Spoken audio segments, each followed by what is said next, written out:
हे curies, bloody Mary के बारे में तो आपने सुना ही होगा। चलो आज आपको इसकी कुछ मिस्ट्रीज के बारे में बताती हूँ जो आपको शायद ही पता होंगी। उनका रियल नेम था मैरी ट्यूडर, जिनका जन्म 1516 में इंग्लैंड में हुआ था। वो King Henry eighth and Queen Catherine की डॉटर थी। बचपन में मैरी लेजिटिमेट प्रिंसेस थी। लेजिटिमेट का मतलब होता था legal and socially acceptable child. सब कुछ परफेक्ट चल रहा था अनटिल उनके फादर को एक बेटा नहीं चाहिए था। हेनरी ने मैरी की माँ से डाइवोर्स ले लिया जस्ट बिकॉज वो बेटा नहीं पैदा कर पाई थी। मैरी की माँ को कोर्ट से हटा दिया गया और मैरी को इलेजिटिमेट चाइल्ड डिक्लेयर कर दिया गया। नाउ जस्ट इमेजिन, एक दिन तुम प्रिंसेस हो और नेक्स्ट डे तुम्हारा स्टेटस और पहचान सब कुछ तुमसे छीन ली जाए। मैरी को अपनी माँ से मिलने तक नहीं दिया गया और थोड़े टाइम बाद उनकी माँ की डेथ हो गई।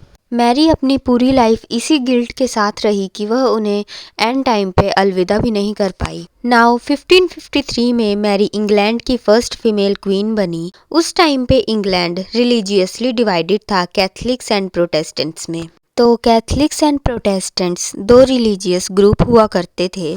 कैथलिक्स पोप को फॉलो किया करते थे।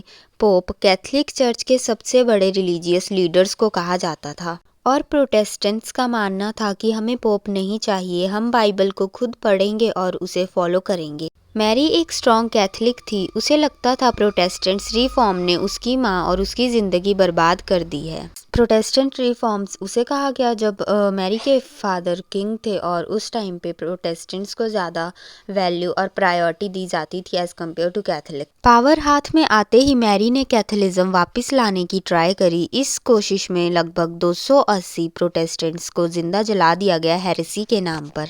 हेरेसी का मतलब होता था चर्च के रूल्स के खिलाफ बिलीफ रखना, और यहीं से मैरी को नाम मिला ब्लडी मैरी का। कुछ ऐसी बातें भी हैं जो हिस्ट्री ने हमसे हमेशा छुपा कर रखी हैं, जैसे कि मैरी ने ओनली 5 इयर्स तक रूल किया था। उससे पहले और उसके बाद में आए हुए किंग्स ने और भी ज़्यादा लोगों को मरवाया, पर उन्हें कभी ब्लडी नहीं कहा गया। अब सबसे मेन बात यह है कि वो मिरर वाली कहानी आई कहाँ से। मैरी की डेथ की कई सेंचुरीज के बाद लोगों ने उसकी इमेज को घोस्ट स्टोरीज में बदल दिया, क्योंकि उसका ब्लडी नाम ऑलरेडी रखा गया था। पनिशमेंट, ब्लड और फायर इंटरकनेक्टेड लगा तो लोगों ने घोस्ट टेल बनाना इजी समझा। पर सच ये है कि मैरी ट्यूडर कोई स्पिरिट नहीं थी, वो एक ब्रोकन रिलीजियसली ऑब्सेस्ड विक्टिम थी। ब्लडी मैरी कोई भूत नहीं थी, एक जिंदा औरत थी जिसकी कहानी को डरावना बना दिया गया, पर उसके साथ हुए लॉस और गलत को किसी ने नहीं देखा। Bye, stay tuned.